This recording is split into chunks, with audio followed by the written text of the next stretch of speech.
Good morning friends. मेरा नाम प्रशांत कुमार झा है। 64 बीपीएससी मेरी 139th रैंक थी और फिलहाल मैं रेवेन्यू ऑफिसर रजौन ब्लॉक में हूँ, बांका जिला।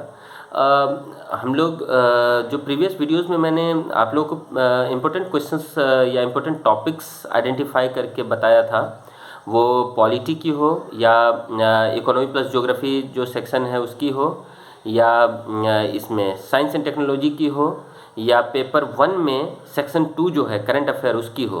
तो हमने कुछ इंपॉर्टेंट टॉपिक्स आइडेंटिफाई कर लिए हैं। अब मुद्दा आता है कि कैसे हम उसे तैयार करें, और इस समय जो आपके पास गिवन टाइम है उसमें आपको क्या करना चाहिए। इस वीडियो को मैं काफ़ी शॉर्ट रखूँगा।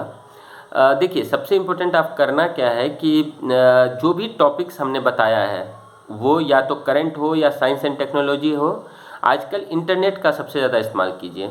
उसके उसके आगे लिख दीजिए कि यूपीएससी, तो आपके पास बहुत सारे सोर्सेज आ जाएंगे। ठीक है। अब इसमें जैसे कि हम फूड सिक्योरिटी की बात कर रहे हैं, फूड सिक्योरिटी आगे लिखिए यूपीएससी, तो आपको पता चलेगा फूड सिक्योरिटी में क्या क्या चीज़ें हैं, वो बहुत सारी कंटेंट्स आ जाएंगे। ठीक है।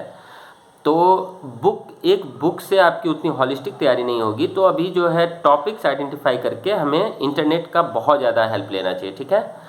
तो इस तरीके से हमें करना क्या है कि हर टॉपिक्स के ऊपर आप एक छोटा सा नोट्स बनाएंगे। सेकेंडली, जब आप ये कर लेंगे, जब टॉपिक्स के ऊपर नोट्स बना लेंगे और साथ साथ क्या करेंगे, प्रीवियस ईयर क्वेश्चंस उसके देखेंगे कि उसमें क्या पूछा गया है, उसको आप लिख के देखेंगे, क्योंकि क्वेश्चंस थोड़ा घुमा के पूछेगा, डायरेक्टली नहीं पूछता है, थोड़ा घुमा देगा। तो क्या आपने जो पढ़ाई किया, जो आपने नोट्स बनाया, क्या आप उस पर सारी चीज़ों को फिट बैठा पा रहे हैं? क्या आपकी जो भी आपने नॉलेज एक्वायर किया, क्या वो काम कर रहा है, वो चीज़ें देखना है। तो इस तरीके से आपको क्या करना है, या कहीं भी कोई क्वेश्चन मिल रहा है, कोई क्वेश्चन बैंक है, कहीं से भी आप फिर अपने आप को एनालाइज करेंगे कि जो आपने तैयारी किया क्या वो सही तैयारी था। ठीक है। तो इस तरीके से हमें पूरी तैयारी की प्रिपरेशन को रखना है। ठीक है। तो अभी के टाइम में स्टैंडर्ड बुक्स तो आपको पता ही है, पॉलिटी के लिए लक्ष्मीकांत है, इकोनॉमी प्लस ज्योग्राफी के लिए एनसीईआरटी है, और साथ में आपका ये बजट, दोनों इंडिया और बिहार का, इकोनॉमिक सर्वे इंडिया और बिहार का, जितना डेटा आप कोट करेंगे, जितनी बातें लिखेंगे, उतना ज़्यादा नंबर देगा।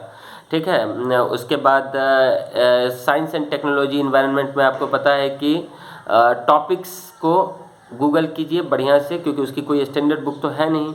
और इसमें इंटरनेशनल रिलेशनशिप में जो है आप ये PT 360 मेंस 365, वो एक अच्छा आता है, वो आप देख सकते हैं।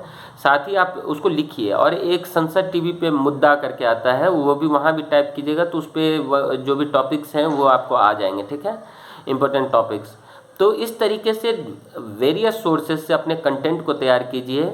और क्योंकि बड़े क्वेश्चंस हैं, बार बार मैं ये बात रिपीट कर रहा हूँ, बड़े क्वेश्चंस हैं, आपके कंटेंट्स अच्छे होने चाहिए, तभी आप compete कर पाएंगे उन बच्चों के साथ जिनका कंटेंट्स बेटर है। ठीक है। और बहुत ज़्यादा अच्छी चीज़ें कोट कीजिए, जैसे कि जजमेंट्स कोट कीजिए, आर्टिकल कोट कीजिए, इकोनॉमिक सर्वे, बजट की बातें कोट कीजिए, कोई बढ़िया यूनाइटेड नेशन का रिपोर्ट्स हैं उनको कोट कीजिए।